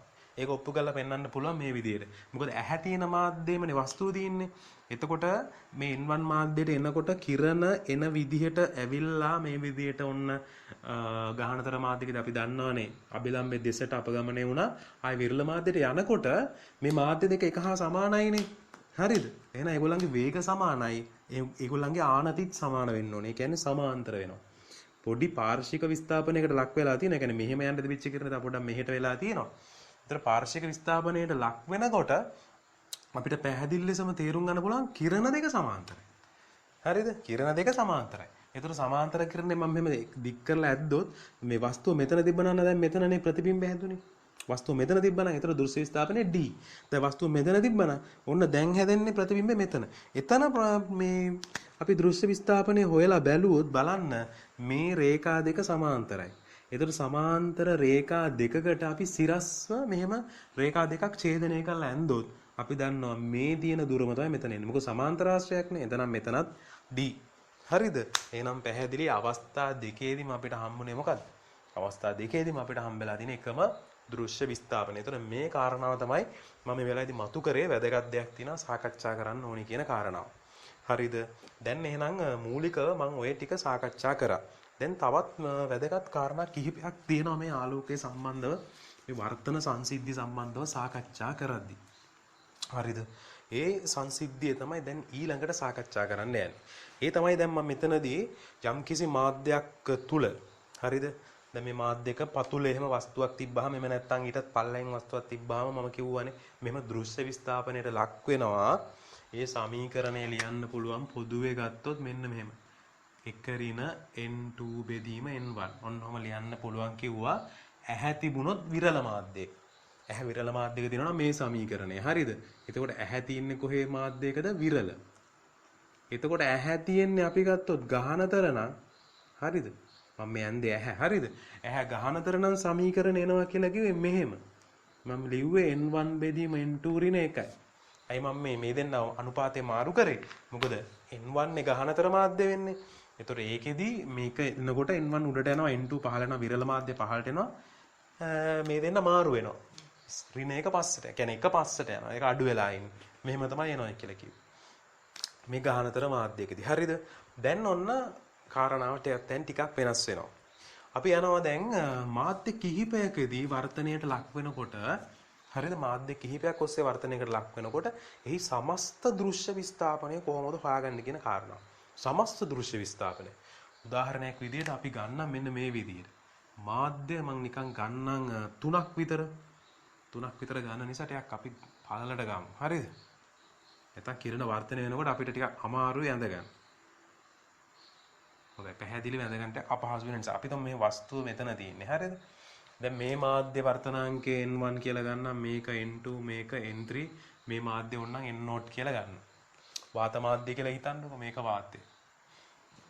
ඒ කියන්නේ ඇහැ තියෙන මේ මාධ්‍ය. හරිද? ඇහැ තියෙන මේ මාධ්‍ය. එතකොට මොනතරම් මාධ්‍ය තිබුණත් ලම්බක යන කිරණය මං කියවනේ ඒක වෙනසක් වෙන්නේ නැහැ මෙහෙම යනවයි කියලා. ඒකට කිසිම කරදරයක් වෙන්නේ නැහැ. හරිද? ওই විදිහට කිරණය ගමන් කරනවා. දැන් මේ වෙලාවේදී මේ වර්තනාංක දීලා තියෙන ඕඩර් එකත් හරි වැදගත්. හරිද? මම දෙන්නම් මෙන්න මේ විදිහට. n1 විශාලයි n2ට වඩා n2ට විශාලයි n3ට වඩා n2 විශාලයි n3 විශාලයි n0ට වඩා. ඒ කියන්නේ උඩට යන්න වර්තනාංක අඩු වෙන විදිහට තමයි ගිහිල්ලා තියෙන්නේ. හරිද? ඕක වෙනස් කරොත් කතන්දරේ පොඩ්ඩක් වෙනස් වෙන නිසායි මම එහෙම සටහන් කරේ. ඉස්සෙල්ලා අපි මෙහෙම උඩට යන්න මොකද වෙන්නේ? වර්තනාංකය අඩු වෙගෙන යනවා. එතකොට ඔන්න කිරණ යනකොට පළවෙනියෙන්ම මෙහෙම යද්දී මේක ගහනතර මේක විරල. ඒ කියන්නේ මොකද වෙන්නේ? මෙහෙම ඈතට යනවා. අභිලම්බෙන් ඉවතට. දැන් මේක මේ දෙන්න අතර ගන්නකොට මෙයා ගහනතර මෙයා විරල. එතකොට මොකද වෙන්නේ? එන්නේ මේ අභිලම්බෙන් ඉවතට යනවා. එතකොට දැන් මොකද වෙන්නේ? දැන් මේ n3 n0 එක ගන්නකොට අපි දන්නවා එතකොට n0 වාතය කියලා කිව්වනේ. එයාගේ වර්තනාංකය ගොඩක් අඩුයි n3ට වඩා. දැන් එයාත් මොකද වෙන්නේ? මෙහෙම අභිලම්බෙන් ඉවතට තමයි යන්නේ. එතකොට අවසානයේදී ඇහැ දකින්නේ මෙන්න මෙතන ප්‍රතිබිම්බය හැදෙනවා කියලා. හරිද? මේ තියෙන අවසන් ප්‍රතිබිම්බය ආ දකින්න විදිය. අයි එක. අයි ඇහැට එන කිරණ දෙකයිනේ මේ කිරණයයි මේ කිරණයයි. හරිද? විශාලව ඇහැ හිතන්නකො මේ කිරණ දෙක. ඒතකොට අපි ආ දකින්නේ මෙතනින් එනවා වගේ. අවසන් ප්‍රතිබිම්බය දකින්න මෙහෙමයි. ඇහැ මෙතන තිබ්බනම් එයා දකින්නේ ප්‍රතිබිම්බය කොතන හැදුණා කියලාද? මෙතන හැදුණා කියලා. ඇයි මෙතනින් එන වර්තනේ විතරන එන්නේ අපිට ඇහැ මෙතන තිබ්බනම්. ඇහැ මෙතන තිබ්බනම් එයා දකින්නේ මොකක්ද? මේ කිරණයයි හරිද? මේ කිරණයයි මෙන්න මේ සිරස් වෙන කිරණ එකතු වෙන තැන මෙතන. ප්‍රතිබිම්බය දකින්නේ මේ විදිහට. ඒ කියන්නේ මේ ප්‍රතිබිම්බය මෙතන හැදිච්ච දෘශ්‍ය විස්ථාපනයයි මෙතන දෘශ්‍ය විස්ථාපනයට එකතුවක් වගේ. හැබැයි ඇත්තටම එකතුවක් නෙමෙයි ඉන්නේ ආ. තව ටිකක් එකතු වෙලා මේ තව ටිකක් උඩට ගිහිල්ලා තියෙන දෘශ්‍ය විස්ථාපනය. ඇහැ එළියෙම තියෙනකොට මෙන්න මෙතන තමයි අවසන් ප්‍රතිබිම්බය හැදිලා තියෙන. ඒක දෘශ්‍ය විස්ථාපනය ටිකක් වැඩිපුර එක්කම උඩටම ඇවිල්ලා තියෙනවා. මෙන්න මේ වෙලාවට මතක තියාගන්න මේ වගේ වෙලාවකදී සමස්ත දෘශ්‍ය විස්ථාපනය ඒ කියන්නේ මෙන්න මේ අවසන් ප්‍රතිබිම්බයයි වස්තුවයි අතර මේ වස්තුවනේ ඒ අතර පවතින පරතරය එහෙම නැත්නම් පිහිටුම් වල වෙනස් වීම දුර එහෙම නැත්නම් දෘශ්‍ය විස්ථාපනයේ විශාලත්වය හොයන සමීකරණය හරි වෙනස් විශේෂයි. හරිද? ඒ කියන්නේ අපි මේ හැම මාධ්‍යයක්ම n1 n2 n3 කියන මේ මාධ්‍ය වර්තනාංකයන් තියෙන මාධ්‍ය තුන වෙන් වශයෙන් අරගෙන ඇහැ තියෙන මාධ්‍යයත් එක්ක. දැන් ඇහැ තියලා තියෙන n0 මාධ්‍යයනේ. ඒ කියන්නේ මේ n0 මාධ්‍යයත් එක්ක වෙනම තියලා ඒගොල්ලන්ගේ හොයාගන්නවා දෘශ්‍ය විස්ථාපනය. කතන්දරේ තේරුණාද? ඒ කියන්නේ අපි දැන් ඉස්සල්ලාම ගන්නවා n1 මාධ්‍ය මෙන්න මෙහෙම තියලා ඇහැ තියෙන මාධ්‍ය කවුද? n0. ඇහැ තියෙන මාධ්‍ය n0 නේ. එහෙම තියලා එයාගේ ඉස්සල්ලාම අපි හොයාගන්නවා දෘශ්‍ය විස්ථාපනය කොච්චරද? ඔන්න ඕක d1 කියලා ගන්නවා.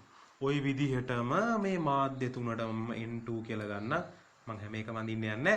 හරිද? ඔන්න ඕම අරගෙන මෙයාගෙත් හොයනවා. ඔන්න ඕම. හරිද? එතකොට මෙතනත් වෙනවානේ d2 කියලා. ওই විදිහට මාධ්‍ය තුනටම d1 d2 d3. මොකක් එක්කද තියන්නේ? හැම මාධ්‍යයක්ම අරන් ඇහැ තියපු මාධ්‍යත් එක්ක තියලා බලනවා. එයාගේ දෘශ්‍ය විස්ථාපන වෙනම. අන්‍යෝන්‍ය වශයෙන් ඔය බලනවා. වෙනම හොයලා බලනවා. එතකොට අපිට සමස්ත දෘශ්‍ය විස්ථාපනය ලියන්න පුළුවන් එහෙනම් ඒ තුන් දෙනාගේම එකතුවක් විදිහට. කාරණාව පැහැදිලිද? තුන් දෙනාගේම එකතුවක් විදිහට තමයි එන්නේ. කොහොමද තුන් දෙනාගේම එකතුවක් විදිහට එන්නේ? දැන් අපි සමීකරණය ලිව්වොත් මෙයාගේ ඝනකමම දෙන්නම් T1, මෙයාගේ ඝනකම T2, මෙයාගේ ඝනකම T3. මාධ්‍ය තුනේ ඝනකම් ටික මෙහෙම දුන්නොත් දැන් මට සටහන් කරගන්න පුළුවන් මෙන්න මෙහෙම. T1 වතාවක් කොහොමද එක ඍණ right ඇහැ තියෙන මාධ්‍යයත් එක්කනේ මම ලියන්නේ. එහෙනම් ඇහැ තියෙන මාධ්‍ය උඩින් ලියනවා n0 බෙදීම n1 මාධ්‍ය. n0 බෙදීම n1 ධන T2 වතාවක් එක ඍණ මොකද්ද? n0 බෙදීම n2. හරිද? n0 බෙදීම n2. අයි මේවා වෙනම අරන් එකතු කරනවා. ආයෙ ලියනවා T3 වතාවක් එක ඍණ n0 බෙදීම n3. ඔන්න ওই විදියට අරගෙන අපි මේ ඔක්කොම එකට එකතු කරලා ගන්න එක තමයි කරන්නේ. පැහැදිලිද? හැබැයි මතක තියාගන්න මෙන්න මේ කන්ඩිෂන් එක යටතේ තමයි ගියේ. උඩට යනකොට මොකද උනේ? වර්තනාංක අඩු වෙන විදිහට තමයි ගියේ. දැන් එහෙමනම් මේක දැන් තේරෙනවා. කතන්දරේ තේරෙනවා. වෙනම ඇස තබන ලද මාධ්‍යයත් එක්ක දෘශ්‍ය විස්ථාපන හොයාගෙන ඒවා එකට එකතු කරා නම් හරි. මේ සමීකරණයට ආදේශ කරා නම් සමස්ත දෘශ්‍ය විස්ථාපනය හොයාගන්න පුළුවන්. කතන්දරේ වෙනස් වෙනවා කියන්නේ මොකක්ද? ඔය අතරමැද්ද හිටපු ගමන් වර්තනාංක අඩු වෙනවා වැඩි වෙනවා වෙනස් කරනවා. ඒ කියන්නේ මෙතන ඉඳලා මෙතනට යනකොට මේක ගහනතර වෙලා මේක විරල වෙනකොට මෙතනලා මෙතනට යනකොට මේක විරල වෙනවා මේක ගහනතර වෙනවා. එතකොට අපි දන්නවනේ මෙහෙම හැම වෙලේම මේ පැත්තට නැමෙන්නේ නැහැ කිරණේ. මෙහෙම නැමෙන ගමන් සමහරවම ඇතුළට නැමෙනවා. අන්න එතකොට කොහොමද දෘශ්‍ය විස්ථාපනය හොයාගන්නේ? හරිද? මම එතකොට ඒක පැහැදිලි කරන්න අදාළ කිරණ සටහන ඇඳගෙනම මම ඔබට එතනදී වෙන සංසිද්ධිය පැහැදිලි කරන්න උත්සාහ කරන්නම්. හොඳයි. මම කතා කරන්නේ කලින් අවස්ථාවේදී ඉහළට යනකොට වර්තනාංක අඩු වෙන අවස්ථාවේදී මාධ්‍ය කිහිපයක් ඔස්සේ වර්තනයට ලක් වෙනකොට සමස්ත දෘශ්‍ය විස්ථාපනය වෙන සමීකරණය හොයලා කිව්වනේ විශේෂිත අවස්ථාවක් තියෙනවා. මේකේ මේ හදිස්සියේවත් මේ අපි කලින් ගත්ත වර්තනාංක වෙනස් කරලා එහෙම නැත්නම් මෙන්න මේ විදිහට හදාගත්තොත් මොකද වෙන්නේ කියලා. ඒ කියන්නේ පහළ තියෙන වර්තනාංකයට වඩා ඉහළ තියෙන වර්තනාංකය වැඩි. එතකොට වෙන්නේ මේක විරල මාධ්‍යයක් වෙනවා මේක ගහනතර මාධ්‍යයක් වෙනවා. දැන් කලින් හැම වෙලාවෙම අභිලම්බයෙන් ඉවතට නැමි ගියේ. එතකොට දෘශ්‍ය විස්ථාපනයක් ආවා. දැන් මේ වෙලාවේදී ඒ මාධ්‍ය තුනම පොඩ්ඩක් එහෙම වෙනස් කරලා තියෙනවා. හරිද? එහෙම වෙනස් කරලා ඕන ඒ මාධ්‍ය තුන වෙනස් කරලා තියෙන්නත් පුළුවන් නැත්නම් වෙනත් මාධ්‍ය තුනක් කරගන්නත් පුළුවන්. හැබැයි මේ විදියට. මේ කන්ඩිෂන් එකේ. මොකද n2 කියන මාධ්‍ය ගහනතර වෙනවා n1ට වඩා. ඊට පස්සේ n3 කියන මාධ්‍ය විරල වෙනවා n2ට වඩා. ඒක නිසා අභිලම්බයෙන් ඉවතට යනවා. දැන් මෙතනදී පොඩි වෙනසක් වෙලා තියෙනවා අපිට පේනවා ඇති. කිරණේ මෙතනදී අභිලම්බයේ දෙසට නැගිලා තියෙනවා මෙන්න මේ අවස්ථාවේ. මෙතන වර්තනයේදී. දැන් මෙවැනි අවස්ථාවක ඔබට කිව්වොත් ගානක් දීලා මේකේ දෘශ්‍ය විස්ථාපනය හොයන්න කියලා කියනවා. දැන් මේක ඕගොල්ලන්ට සිලබස් එකේ උගන්වන්නේ නැහැ. මේක සිලබස් එක සම්බන්ධව කරද්දී දැන් මම දන්න ගොඩක් වෙලාවට පාසල් වල උගන්වන්නේ සාමාන්‍ය ඉහළට වර්තනාංක අඩු වෙන මාධ්‍යයන් වල දාලා අපි දෘශ්‍ය විස්ථාපන වෙන සමීකරණේ එක් එක් මාධ්‍ය ඇස තබන ලද මාධ්‍ය. අපි ඉන්නොත් කියලා ගම ඇස තබන ලද මාධ්‍ය. ඕක ඇස තබන ලද මාධ්‍යයක තියලා මේ හැම මාධ්‍යයක්ම වෙන වෙන වශයෙන් ඒන දෘශ්‍ය විස්ථාපන එකට එකතු කරපුවාම සමස්තය එනවා කියලා අපි දන්නවා. ඒ අර උඩට යනකොට වර්තනාංක අඩු වෙන අවස්ථාවේ. දැන් මේක විශේෂ අවස්ථාවක්. දැන් මේ වෙලාවේ දෘශ්‍ය විස්ථාපනය කොහොමද හොයාගන්නේ? දැන් මේ කියන කාරණාව මම දැකලා තියෙනවා ගොඩ දෙනෙක් වැරදියට උගන්වනවා. හරිද? ඒගොල්ලෝ හොයන්න කියනකොට විවිධ විදිහට දේවල් කරලා අඩු කරන්න කියලා මෙහෙම කාරණා කීපයක් උගන්වනවා. හැබැයි මම මේක ඔබට ඕන නම් මම මේ දැන් මේ කාරණාව මෙතනදී කියලා දෙනවා. ඔබට ඕනේ නම් මම මේක ගානක් විදියට ඔප්පු කරලා පෙන්නන්නත් පුළුවන්. මම මේ කියන කාරණාව ඒ විදියට හරියටම හරි කියන කාරණාව. හරිද? ඒ නිසා හරියට ඉගෙන ගන්න මෙතනදී වෙන්නේ මේ මාධ්‍ය තුන වෙන වෙන වශයෙන් අපි වාත මාධ්‍යයේදී අපි ගන්නවානේ. දැන් මෙතනදී ගත්තොත් අපිට පැහැදිලිව තේරෙනවා මේ අවස්ථා දෙකට මේ මාධ්‍ය දෙකට වර්තනාංකය දාලා බැලුවොත් අපිට එන්නේ අර මෙන්න මේ කියන කතන්දරෙන් හොයන්න ඕනේ දෘශ්‍ය ස්ථාපනයේ t වතාවක් n1 ඍණ n2 ඔන්න ඔහොම එකක් නේ අපි ගන්න ඕනේ. මේ n2 උඩින් උඩට එන්න ඕනේ. ඔන්න ඔහොම එකක් නේ අරගන්න ඕනේ. එතන මෙහෙම අරගෙන තමයි මේ මාධ්‍ය දෙක විතරක් ගත්තොත් දෘශ්‍ය ස්ථාපනය ගන්න ඕනේ. මෙන්න මේ සමීකරණය. අපි ඉගෙන ගත්ත එක ඍණ n1 බෙදීම n2 නේ. එහෙම ඉගෙන ගන්න අර අපි කලින් ඉගෙන ගත්තී සාමාන්‍ය වර්තනයකදී නේද? දැන් මේක විරල මාධ්‍යයකට ගන්නතර ඇද්ද මෙහෙම තමයි ගන්න ඕනේ. හරිද? ඒතර මෙහෙම හොයන්න ඕනේ නෑ. එහෙම කිසි දෙයක් හොයන්න ඕනේ නෑ. ඕගොල්ලන්ට තියෙන කලින් සමීකරණය වගේම මේ මාධ්‍ය තුනම ගත්තොත් ඇස තමලා ආද මාධ්‍යයට වඩා ඒගොල්ලෝ තුන් දෙනාම වෙන වෙනම ගත්තොත් ගහනතර මාධ්‍ය බවට පත් වෙනවානේ. ඇස තමලා ආද මාධ්‍ය තමයි විරලම මාධ්‍ය. මේ තුන් දෙනාටම ගත්තොත්. හරිද? ඒතොර මේ තුන් දෙනාම වෙන වෙනම ගත්තාම සෑම විටම සිදුවෙන්නේ මෙන්න මේ වගේ වර්තන ක්‍රියාවලියක් තමයි වෙන්නේ. මෙන්න මේ වගේ දෘශ්‍ය විස්ථාපනය. ඔය ඕනම මාධ්‍යයක් අරගත්තොත් සෑම විටම වෙන්නේ මෙන්න මේ විදිහට. ඔය වගේ දෘශ්‍ය විස්ථාපනයක් තමයි වෙන්නේ. පැහැදිලිද මේ මාධ්‍ය තුනම? මොකද තුනම වෙන වෙනම මෙන්න මේ n0 කියන අසලමලද මාධ්‍යයත් එක්ක බලනකොට ඒගොල්ලෝ ගහනතරයි. හරිද? n0 කියන එක විරල මාධ්‍ය බවට පත්. මෙහෙම තමයි එන්නේ. එතකොට මේ තුන් දෙනාම වෙන වෙනම දාලා අපි මොකද කරන්නේ? හොයලා බලනවා දෘශ්‍ය විස්ථාපන. ඒවත් මතක තියාගන්න එකතු කරන්න තමයි තියෙන්නේ. හරිද? කවුරුත් අඩු කරන්නේ නැන්න එපා. ඒ කියන්නේ මේ මාධ්‍ය තුන ඉහළට යනකොට හරිද වර්තනාංකය අඩු වෙනකොට එන දෘශ්‍ය විස්ථාපනයේ තියෙනවා නේද? ඒ සමීකරණය ආවේ. ඒකයි මේ මාධ්‍ය එහෙම හුවමාරු කරලා මෙන්න මේ විදිහට හැදුවා කියලා හිතන්නකෝ. මේ විදිහට එකක් උඩට දාලා ගහනතරයක් උඩට දානවා, විරල එකක් පහළට දානවා. අන්න එහෙම හැදුවයි කියලා හිතන්නකෝ. අන්න එහෙම හැදුවයි කියලා සමස්ත දෘශ්‍ය විස්ථාපනයේ කිසිම ආකාරයකින් කිසිදු වෙනසක් වෙන්නේ නැහැ. හරිද? මම ඕන එකම ගාන අවස්ථා දෙකකම හදලා පෙන්නන්නම්. ඒ දෙකේදීම ඉන්නේ එකම උත්තරය කියලා මට පෙන්නන්න පුළුවන්. හරිද? පැහැදිලි ලෙස පෙන්නන්න පුළුවන්.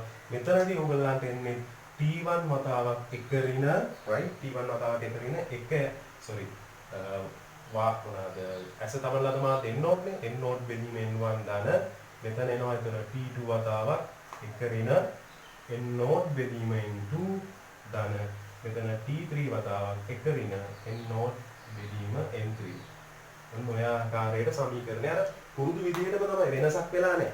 එම්ම සමීකරණ මේ විදිහට වෙනවා. ඒතර දෘශ්‍ය විස්ථාපනයේ බලපෑමක් වුණා. බලපෑමක් උනේ නැහැ. හොඳයි. ඒතකොට මට ඕන පුළුවන් මේක උදාහරණයක් ඔස්සේ සටහන් කරගෙන යන්න. හරිද? අපි එහෙනම් බලමු උදාහරණයකට ගිහිල්ලා මම මේ කියපු කතාව හරියටම හරියද කියලා මම ඔබට ඔප්පු කරලා පෙන්නන්නම්. හොඳයි. දැන් මම මේ ගත්ත උදාහරණය ඔබට හරියටම කියලා දෙන්න වෙනවා වැදගත්ම කාරණාවක්. ඒක නිසා හරියට ඔලුවට දාගන්න උත්සාහ කරන්න. මම මුලින්ම මේ බලන්න මම පළවෙනි මේ උදාහරණය අරගෙන හදලා තියෙන්නේ බලන්න හොඳට ගත්තොත් ඉහළට යන්න වර්තනාංකය අඩු වෙන විදිහට තමයි අරන් තියෙන්නේ. හොඳට කල්පනා කරලා බලන්න. එහෙම නේද ඔබ දකින්නේ? මෙතන 1.5යි මෙතන 1.3යි මෙතන ගත්තොත් 1.2යි. සුළු කරලා බැලුවොත් වර්තනාංකයෙන් එහෙමයි. එතකොට දැන් බලන්න හැම වෙලාවෙම අභිලම්බයෙන් විවතට යන විදිහට තමයි අරන් තියෙන්නේ. මේ වෙලාවේදී ඔබට සිලබස් එක කියන්නේ මොකද්ද? කටපාඩම් කරලා මෙන්න මෙහෙම ගන්න කියලා කිව්වම මොකක්ද? මේ හැම මාධ්‍යයක්ම වෙන වෙනම වාත මාධ්‍ය. ඒ කියන්නේ වාත මාධ්‍යයේදී අපි ගන්න වර්තනාංක එකයිනේ. එහෙම නැත්නම් ඇස තමන ලද මාධ්‍යයේ කියලා වෙන වෙනම දෘශ්‍ය විස්ථාපනය හොයලා එකතු කරලා ගන්න කියලායි කිව්වේ. දැන් මේ උදාහරණයට අනුව මම එහෙනම් එහෙම හොයලා බලන්නද? කොතනද කියලා ඉස්සෙල්ලා හොයාගෙන මම මේ උත්තරේ දැනගෙන ඊට පස්සේ ඔප්පු කරලා පෙන්නන්න යනවා. මේක එන්නේ කොහොමද කියන එක මම හොඳට ඔප්පු කරලා පෙන්නනවා. හොඳ බලන්න. දැන් මේ වෙලාවේදී හොයලා බලුවොත් පළවෙනි මාධ්‍ය වල වාත මාධ්‍යය තියෙනවා. ඒකවල තුන බෙදීම 2යි උඩ තියෙන්නේ n සමාන n0 සමාන 1 මාධ්‍යයක් එක්ක. මේක අමතක කරන්න. මොනවා වෙනවම එක අවස්ථාවක අඳින්න. ඒකට තේරෙනවද? මොකද දැන් කිරණේ මෙහෙම යනවා. මෙන්න මේ විදිහට තියෙනවා. හරිද? ඔය විදිහට. එතකොට මෙතන n මාධ්‍ය මෙතන n නෝට් සමාන 1යි. දැන් මේ වෙලාවේදී n කියන්නේ කවුද? 3 බෙදීම 2 මාධ්‍ය. අන්න මේ වෙලාවේදී t හෙව්වොත් එන්නේ දෘශ්‍ය විස්ථාපනය d හෙව්වොත් එන්නේ ඝනකම 3යි. t 3යි. හරිද? 1 ඍණ එනවා අපිට වාත මාධ්‍ය 3යි වාත මාධ්‍ය 1යි එහෙනම් 3 බෙදීම 2යි. මේක සුළු කරපුවාම එන්නේ උඩට එනවා 2න් 3න් 2යි සුළු කරපුවාම 3න් 1යි. ඒ කියන්නේ 1 සෙන්ටිමීටර කියලා එන්නේ. හරිද? මේ ඉන්නේ D1 1යි හේවෙනවා. හරිද? කැපිටල් D නෙමෙයි. මෙයාගෙන් වාත මාධ්‍ය තිබ්බාම ආපු එක. D2 තුලින් හොයාගමු.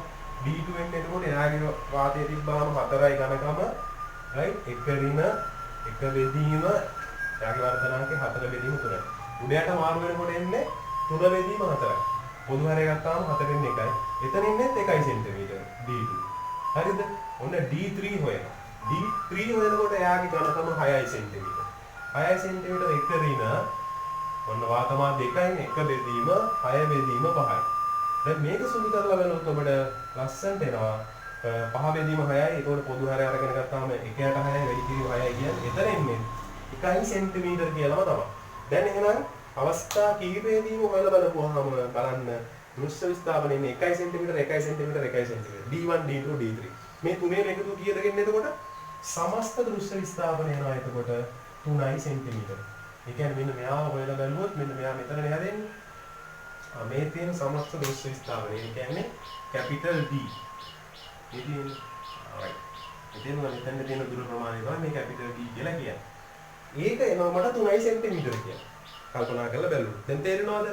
මේ මම සිලබස් එකේ කියලා දෙන විදිහ.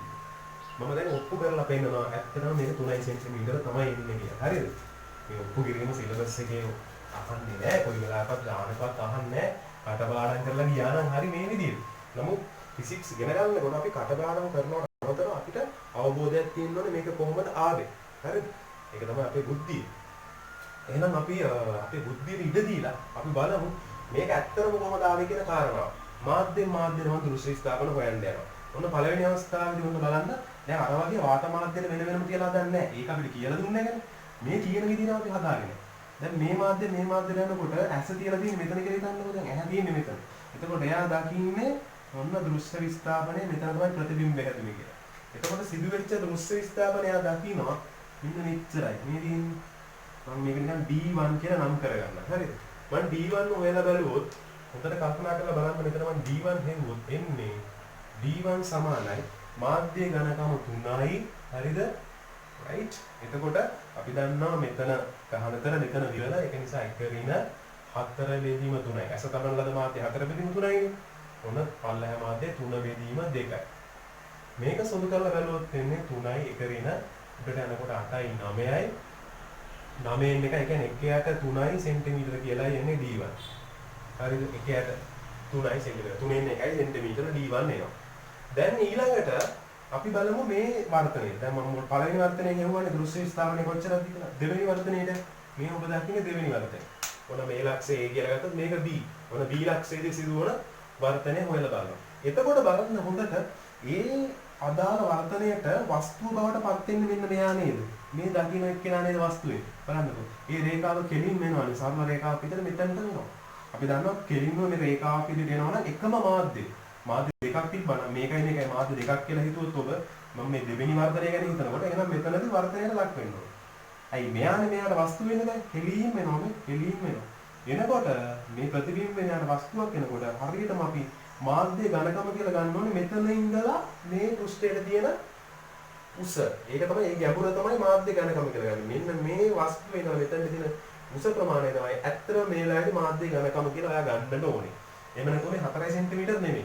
ඒතර අපිට හොයාගන්න වෙනවා මෙන්න මේ පොඩි තුරයි. ඒක හොයාගන්න ලේසි 4යි 3යි එකතු කරපුවම 7යිනේ. 7න් D1 අඩු කරනවා මෙතන තියෙන ගැඹුර එනවා. එතකොට ඒ වෙලාවේදී මාධ්‍ය ඝනකම එනවා ඒ අවස්ථාවේ. ආයෙ පොඩක් කල්පනා කරලා බලන්න මොකද්ද කිව්වේ කියලා. හරිද? ඔන්න එහෙනම් D2 හොයන්න යන්නේ. D2 කියලා කියන්නේ දැන් මෙතන හැදෙනවානේ ප්‍රතිබිම්බය. දැන් හැදෙන ප්‍රතිබිම්බය මෙතනනේ. කවුද D2 කියන්නේ? D2 කියලා කියන්නේ මෙතන තියෙන උස. ඒ සිදුවෙන දෘශ්‍ය විස්තාරය. දැන් මේ ප්‍රතිබිම්බේ මේ වර්තනයේට වස්තුවක්සේ සලකා ඒක ඉහළට ඔසවනවා මෙතනට වෙනවා. එතකොට මම මේ හොයන්නේ D2 කියලා මෙන්න මෙයාව. ඒ D2 හොයන්න යනකොට එහෙනම් මාධ්‍ය ඝනකම එන්නේ 7න් අඩු කරන්න ඕනේ. 4 දැන 3 7යි 3න් එකක් අඩු කරනවා. හරි. 3න් එකක් අඩු කරලා බලනවා මොකද වෙන්නේ කියලා. ඊට පස්සේ ඔන්න බලනවා එක ඍණ හරිද මේ මාධ්‍ය එන්නේ 6 බෙදීම 5යි. මෙතනින් කියන 4 බෙදීම 3යි. ඔන්නම තමයි. දැන් මේක සුළු කරොත් අපිට එනවා මෙතනින් 21යි 21 එකක් ගියාම 20යි. 20 බෙදීම 3 වැඩි කිරීම මේක සුළු කරපුවම එන්නේ එක ඍණ උඩට එනවා 18යි. ඊට පස්සේ එන්නේ කීයද 20යි. ඔන්න එනවා දැන් 20 බෙදීම 3යි. මෙතන එන පොදු හරය ගත්තොත් 2 බෙදීම 20යි. 20ට 20 කැපුණා සුළු වෙලා ඉන්නේ 2 බෙදීම 3යි සෙන්ටිමීටර. හරිද? දැන් එහෙනම් අපි දන්නවා මෙතනට තියෙන සමස්ත දුර කොච්චරද කියලා සම්පූර්ණ දුර. මෙතන 3න් එකයි D1 කියන්නේ 3න් එකයි D2 කියන්නේ 3න් දෙකයි. ওই දෙකම එකතු වුණාම එන්නේ 3 බෙදීම 3යි. ඒ කියන්නේ 1 සෙන්ටිමීටර. මෙතන ඉඳලා මෙතනට තියෙන උස 1 සෙන්ටිමීටර බවට පත් වෙනවා. දැන් මම යනවා තුන්වෙනි වර්තනය. එහෙම නැත්නම් මේක සීලක්ෂය කියලා ගත්තොත් සීලක්ෂයේදී සිදුවන වර්තනය. අවසාන වර්තනය. එතකොට මම මේ වෙලාවේදී වස්තුව විදිහට ගන්නෙ මෙන්න මෙයා. බලන්නකො රේඛාව ලස්සනට යනවා මෙතනට. මේ වර්ධනයේ සම්පූර්ණ රේඛාව මේ විදිහට යනවා. එතකොට මේක තමයි වස්තුව වෙන්නේ. ඊට පස්සේ ප්‍රතිබිම්බයේ බවට පත් වෙන්නේ මෙයා. එතකොට කොච්චරක් කියලා දෙසයනවා? මෙන්න මේ D3 ප්‍රමාණය. මෙතන ඉඳලා මෙතනට D3 ප්‍රමාණය. දැන් D3 හොයාගත්තා නම් මේ තුන් දෙනාම එකට එකතු කරලා මට සමස්ත දෘශ්‍ය විස්ථාපනය හොයාගත්තා. මේ තුන් දෙනාගේ එකතුවෙන් එන්න ඕනේ. දැන් එහෙනම් D3 හොයලා බැලුවොත් මට එනවා D3. දැන් අපිට ඕන මාධ්‍ය ගණකම. මොකද්ද මාධ්‍ය ගණකම? මේකනේ වර්තන වෙන පෘෂ්ඨය දැන් මේ වෙලාවේදී වර්තනයට ලක් වෙන පෘෂ්ඨය මේක. මේකනේ දැන් වස්තුව මෙතන ඉඳලා මේ වර්තනයේ සිදුවෙන ගැඹුර හොයාගන්න ඕනේ. ඒක තමයි මාධ්‍ය ගණකම. ඒ කියන්නේ මෙන්න මේ ප්‍රමාණය. හරිද? මේකනේ වස්තුව වෙන්නේ. ඒක හොයනකොට හොයන්නේ කොහොමද? අපිට පුළුවන් 6යි 4යි ඔක්කොම එකතු වුණාම අපි දන්නවා 13යි. මෙතන මෙතන 13යි. 13න් D1 D2 අඩු කරාම අපිට එන හරියට එනවා මෙතන මෙතන තියෙන ගැඹුර. හරිද? D1 දන්න D2 කියන අපි දන්නවනේ 1 සෙන්ටිමීටර්. එහෙනම් අපි දන්නවා 13න් එකක් ගියාම 12යි. එහෙනම් මාධ්‍ය ගණනම 12යි. එක ඍණ වාත මාධ්‍ය දැන් මේලා එකයිනේ. එක බෙදීම මේ මාධ්‍ය 6 බෙදීම 5යි. එතකොට සුළු වුණාම ලස්සනට එනවා 12යි. මේක සුළු වුණාම 6න් 5යි. ඒක පොදු හරය ගත්තාම 6න් 1යි. සුළු වෙලා එනවා 2 සෙන්ටිමීටර D3. හරිද? දැන් එහෙනම් මේ තුන් දෙනාම එකට එකතු කරපුවාම දෘශ්‍ය විස්ථාපනය වෙනවා කිව්වනේ.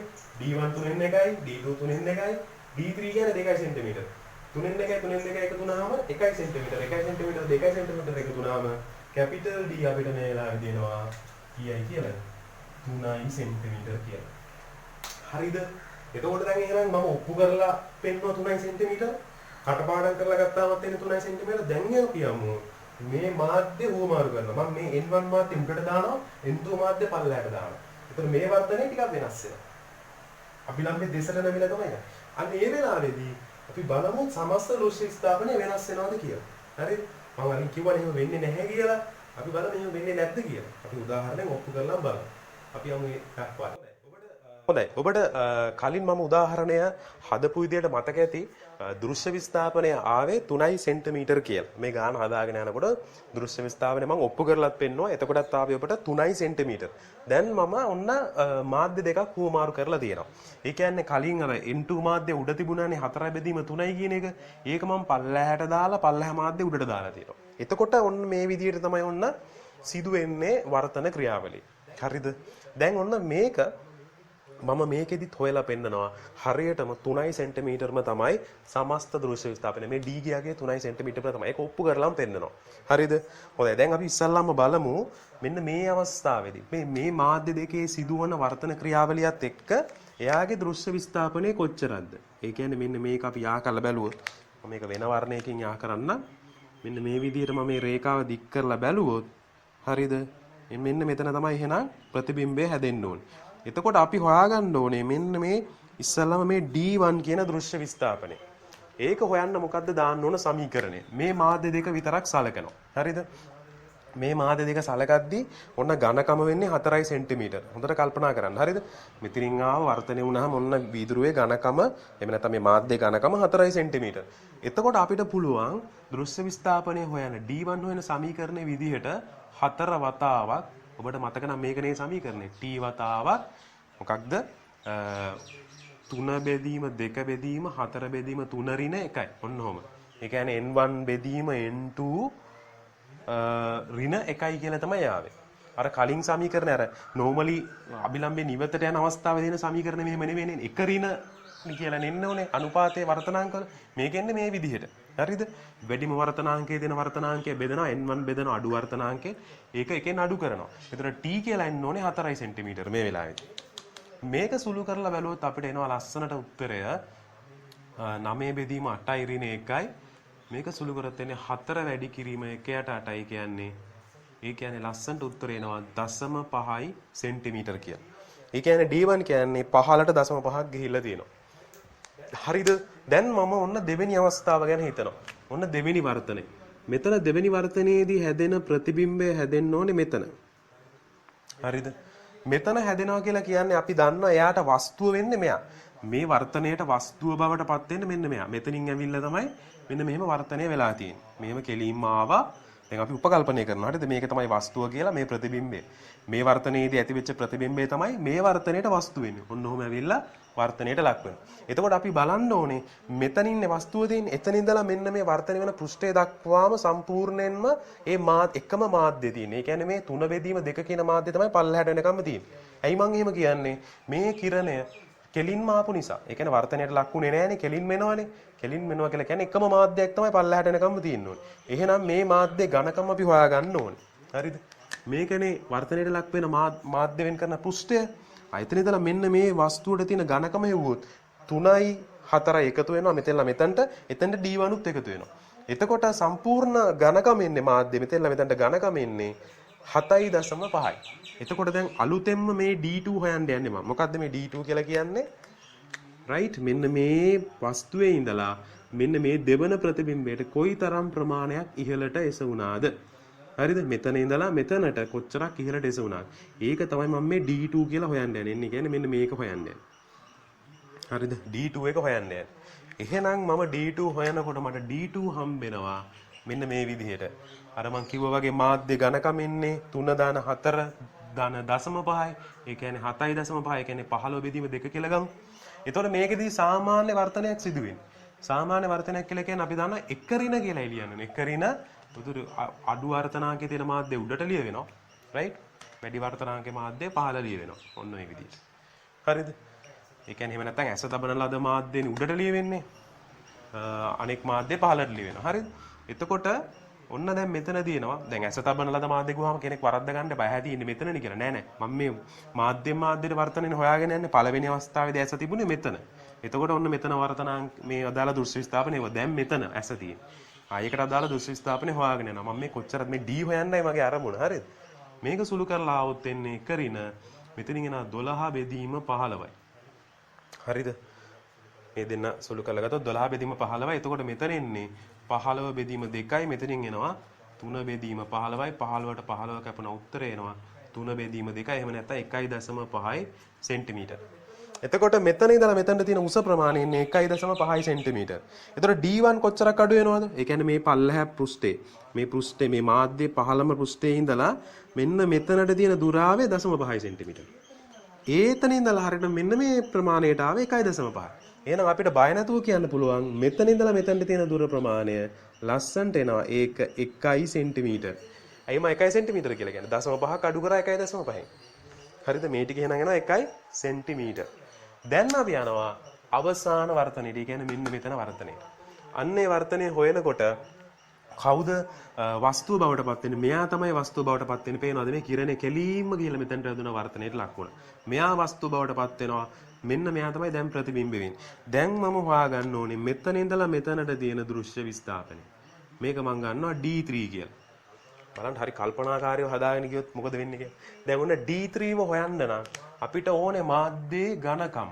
හරිද? මාධ්‍යයේ ඝනකම. ඒ කියන්නේ මෙතන ඉඳලා මෙතනටනේ. ඔන්න බලන්න මේ මාධ්‍ය වෙන්නේ මෙතන ඉඳලා මෙතනට. මාධ්‍ය වෙන්නේ මේ වර්තනය වෙන පෘෂ්ඨයේ මෙතනනේ. හරිද? මේ තියෙන වර්තනය වෙන පෘෂ්ඨයනේ මේ තියෙන වර්තනය වෙන පෘෂ්ඨය. මේ තියෙන්නේ වස්තුව. එහෙනම් වස්තුවේ ඉඳලා මෙතනට එනකොට කිසිම ආකාරයකින් ඔන්න ඉර හැරවිලාක්වත් නැහැ වර්තනය වෙලාක්වත් නැහැ කෙලීම් ඇවිල්ලා තියෙනවා. එහෙනම් වස්තුවේ ඉඳලා මේ මාධ්‍ය වෙන් කරන පෘෂ්ඨය නැත්නම් වර්තනය වෙන පෘෂ්ඨයට තියෙන දුර තමයි මාධ්‍යයේ ඝනකම් බවට පත් වෙන්නේ. ඒක එන්නේ කොහොමද? හොඳට කල්පනා කරලා බලන්න. අපි දන්නවා 6යි 3යි 4යි ඔක්කොම එකතු වුණාම 13යි. 13න් මේ 1 සෙන්ටිමීටර අඩු කරා නම් හරි. එතකොට හරියට මෙතෙන්ලා මෙතනට තියෙන ගැඹුර එනවනේ. හොඳට කල්පනා කරා. මෙතන 6යි 3යි 4යි එකතු වුණාම 13න් සම්පූර්ණ මේ මාධ්‍ය තුනේම ගණකම 13යි. 13න් මේ පල්ලැහැම පෘෂ්ඨයේ ඉඳලා මේ වස්තුවට තියෙන දුර 1 සෙන්ටිමීටර කියලා හොයාගත්තානේ. එහෙනම් මම ඒ ටික අයින් කරපුවාම එන්නේ 13 එකක් අයින් කරපුවාම 12යි කියලා එන්නේ. එතකොට එහෙනම් ඔන්න මාධ්‍ය ගණකමම එනවා 12යි කියලා. මේක සාමාන්‍ය වර්තනයක්නේ. අර එක ඍණ කියලා නෙන්නේ. එහෙනම් උඩ වර්තනාංක n නෝට් මම වාතය කියලා ගත්තොත් 1යි. 1 බෙදීම මේ වෙලාවේදී 6 බෙදීම 5යි. මේක සුළු කරොත් එන්නේ 12යි. උඩට යනවා 6න් 5යි. එතකොට පොදු හරය ගත්තොත් ඔන්න 6න් 1යි කියලා එන්නේ. මේක සුළු කරපුවාම එන්නේ 2 සෙන්ටිමීටර. කවුද? D3. හරිද? D3 2 සෙන්ටිමීටර කියලා එන ඔන්න ඔය විදියට. D3 2 සෙන්ටිමීටර. දැන් එතකොට කැපිටල් D වෙන හොයන්න ඕනේ සමස්ත දෘශ්‍ය විස්ථාපනය. ඒ කියන්නේ මේ පහළම පෘෂ්ඨය එහෙම නැත්නම් මේ වස්තුවේ ඉඳලා අවසාන ප්‍රතිබිම්බය වෙච්ච මෙතනට තියෙන දුර. කැපිටල් D සමානයි මේ 1 සෙන්ටිමීටර ධන D3. 1 සෙන්ටිමීටර ධන D3 කියන්නේ D3 හොයාගත්තා 2 සෙන්ටිමීටර. එන 1 සෙන්ටිමීටර එකතු වෙනකොට කීයද? 3 සෙන්ටිමීටර. පැහැදිලිද? දැන් එතකොට හොඳටම තේරෙනවා නේද? මාධ්‍ය දෙක අර මං කලින් කියලා දුන්න වෙලාවෙදිත් අපිට ආවේ 3 සෙන්ටිමීටර. ඒතර අපිට අර සිලබස් එකේදී උගන්වන විදිහට එක් මාධ්‍ය වෙන් වශයෙන් අරගෙන වාත මාධ්‍යයත් එක්ක තියලා බලපුවාම එන දෘශ්‍ය විස්ථාපන එකතු කරපුවාම ඒ ආවෙත් 3 සෙන්ටිමීටර. හරිද? අපිට නිකන් කියලා දුන්න විදිහට කටපාඩම් කරන්න කියපු මෙතඩ් එකෙන් ආවෙත් 3 සෙන්ටිමීටර. මම ඔප්පු කරලා පෙන්නපුවා මේ අවස්ථාවේ ඒ වෙලාවෙදිත් ආවෙත් 3 සෙන්ටිමීටර. දැන් මාධ්‍ය මාරු කරලා මේ විදිහට බලපුවාම ඒන්නේ 3 සෙන්ටිමීටර දෘශ්‍ය විස්ථාපන. එහෙනම් බය නැතුව මාධ්‍ය මාරු කරාට ප්‍රශ්නයක් නැහැ. ඔයගොල්ලෝ බය නැතුව එකම තීරයක ඇප්ලයි කරන්න. මොකද්ද කරන්න ඕනේ? එක් මාධ්‍ය වාත මාධ්‍යයත් එක්ක එහෙම නැත්නම් ඇස තබන ලද මාධ්‍යයත් එක්ක තියලා දෘශ්‍ය විස්ථාපන හොයාගෙන ඒ ඔක්කොම එකට එකතු කරන්න. එකක්වත් අඩු කරන්න එහෙම යන්න එපා. පැහැදිලිද? මම ඔන්න ඔප්පු කරලාම පෙන්නුවා. ඒක නිසා අඩු කරන්න නම් එහෙම යන්න එපා. සම්පූර්ණ කතන්දරේ වැරදි හැමුණොත්. හරිද? හරියට තේරුම් අරගෙන හදන්න. එහෙනම් අපි යනවා ඊළඟ කොටසට. ඒ තමයි අපි කතා කරන්න යනවා. පූර්ණ අභ්‍යන්තර පරාවර්තනයත් අවදි කෝණයත් පිළිබඳ ඒ සංසිද්ධියත් හරියට තේරුම් ගන්න තමයි දැන් ඊළඟට අපි උත්සාහ කරන්නේ.